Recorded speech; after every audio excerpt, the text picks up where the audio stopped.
Suspend আর বরখাস্তর হিসাবটা জানে না। সাসপেন্ড কারে বলে আর বরখাস্ত বহিষ্কার কাকে বলে। যদি বহিষ্কার করতো মনে করতো যে একেবারে চলে গেছে। সাসপেন্ড করেছে মানে সে তো আজ না কয় ফের ফিরে আসতে পারে না, পারে না।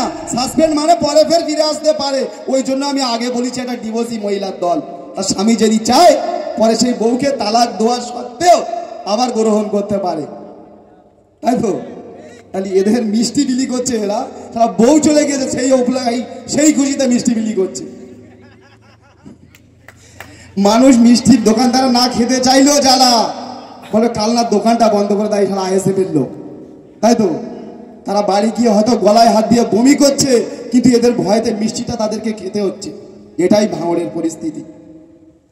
আপনারা ভয় করার কোনো জায়গা নেই। 21শে জানুয়ারি যে দিন আমরা দেখেছি, সেই দিনটা আমরা সিস লাইনে যে দিনটা আমরা কাটিয়েছি, সেই দিনটা বুকের ভিতরে গেঁথে রেখেছি। সেই সময় আসলে আপনাদের সঠিক জবাব দেওয়া হবে, সঠিক সময়ে আপনাদের জবাবটা আমরা বুঝিয়ে দেবো। কিন্তু আপনারা শুনে রাখেন, আপনারা যে ভুল করছেন, আপনারা যে সন্ত্রাস চালানোর চেষ্টা করছেন, ভাঙড়বাসী এটা সঠিকভাবে মেনে নিচ্ছে না। সময়ের অপেক্ষা করছে, সঠিক সময়ে গণতান্ত্রিক প্রক্রিয়ায় তোমাদেরকে জবাব দেওয়া হবে, অবশ্যই দেওয়া হবে। চাই তোমরা লাড্ডু খেতে চাইলে লাড্ডু, মিষ্টি মুখ করেই তোমাদের বিদায় করা। 21শে জানুয়ারি কলকাতা ধর্মতলায় আমাদেরকে যেতে হবে, এটাই আমাদের শেষ কথা। নওশাদ সিদ্দিকী ভাইজান আমাদেরকে ডাক দিয়েছে। আমরা চাইলে আমরা নওশাদ সিদ্দিকীর সাথে চ্যালেঞ্জ করেছিলাম যে ভাঙড়ের জমিনে যে আপনি কলকাতায় করেন, আমরা ভাঙড়বাসী সিস লাইনে করে দেখাবো।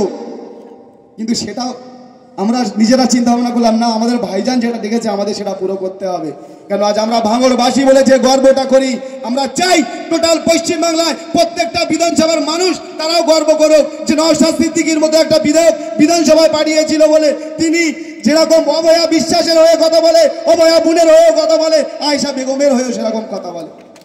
যেরকম একটা কবরস্থানের জন্য লড়াই করে, সেরকম একটা শ্মশানের জন্য লড়াই করে। তেনার বিরুদ্ধে কোনো অভিযোগ আমার মতে আনা সম্ভব না। এরকম একটা নেতা নওশাদ সিদ্দিকী ভাইজান। আমার বোনেরা, আমার একটা বোন বলছিল, ভাইয়েরা বলছিল যে আমরা কতদিন বাড়ির বাইরে শুয়েছি, তাড়া খেয়েছি। সত্যি করে আমরা তো চুরি করে তাড়া খাইনি, চুরি করে মাঠে রাত কাটাইনি। আমরা গর্ব করে জেলে গিয়েছি, জেলে গিয়ে এরকম হাঁটতে হাঁটতে যাই, সেরকম হাঁটতে হাঁটতে গাড়িতে উঠি।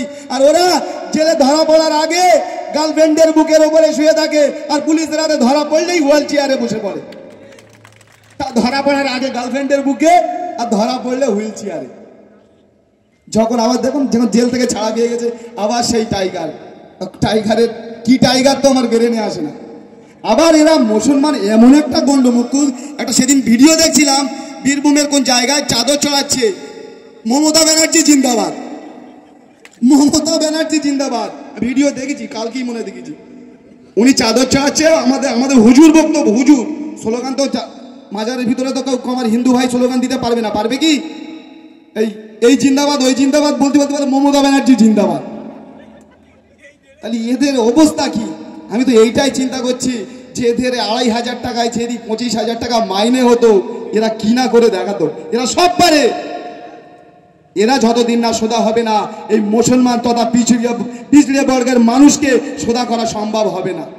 তাই জন্য আগে এদেরকে সোজা করতে হবে, এদেরকে সোজা করতে হবে, এদের সোজা হতে হবে, এদের নীতি আদর্শকে সোজা হতে হবে যে খাওয়াই আমার আল্লাহ, পড়াই আমার আল্লাহ, বাঁচিয়ে রাখার মালিক আমার আল্লাহ, মৃত্যুর মালিক আমার আল্লাহ।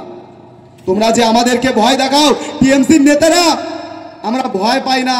তোমাদের নেতারা, শওকত বাবু শুনে রাখেন, তোমাদের নেতারা যখন সিস লাইন থেকে বাড়ি ফেরে, আমরা আইএসএফ এর নেতারা তখন সিস লাইনে ঢুকি।